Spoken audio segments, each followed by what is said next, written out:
Start. Today is 26th of May 2022. Have a seat first. Okay, I'm just making a documentary video on perineal hernias in the dog. Now, the male dog is the one that has perineal hernias. Now, perineal hernias are actually the swellings. This is the perineum, and this is the perineum.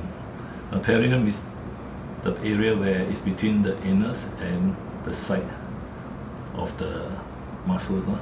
Now, sometimes there's a defect in the muscle and the bladder and the large intestines come out, and there's a swelling there, and the other side there's a swelling that is called perineal hernia. Now, this swelling causes the bladder to prolapse out, to drop out here, and the dog finds it difficult to pee in some cases. In other cases, the large intestines also drop out into this swelling, and the owner always says that the dog has constipation because the dog finds it difficult to pass motion. Now, the treatment is to operate and push back the bladder and the large intestines and close up. Now, in this dog, this was done about I would say maybe 9 years ago. The only evidence is a scar there, which I'm surprised the scar is still there. It was a big surgery, and the scar is still here. There. What is the scar? Now, I'm very interested in this case because normally I advise the owner to neuter the dog. Neuter means removal of the two testicles, so that the male hormones are the ones claimed to be causing the weakening of the muscle defect and causing the opening and the hernia, the perineal hernia. But this dog was not neutered, and there is no recurrence. It didn't come back again.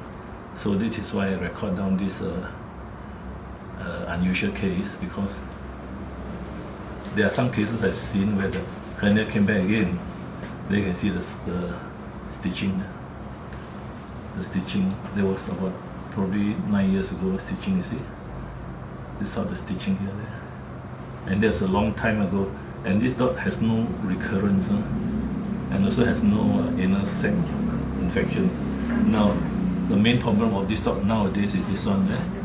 Now, although the owner is against me taking out the stitch, by right, about 7 days it's okay to take out the stitch.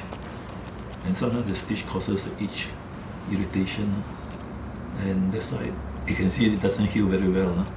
By right, it should be all pink after 7 days, and that's because the owner has bandaged it so tightly. Sometimes the blood cannot flow well. So the owner wanted 3 more days, but it makes no difference. You see this hole, the stitch break down.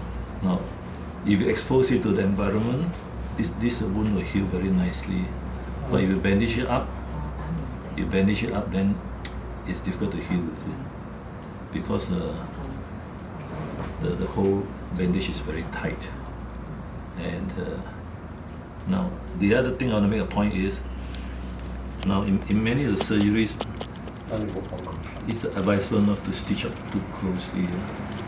Usually about 0.5 cm, 0.5 cm, 0.5 cm, and for the simple reason is that it allows more space to heal. But in this case, because this is a mobile area, so the stitches were closer than 0.5 cm, and so the one broke down is this one.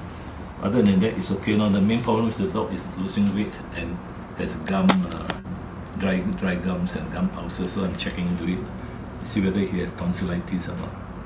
And that's why he stopped eating for 2 days. Okay, stop.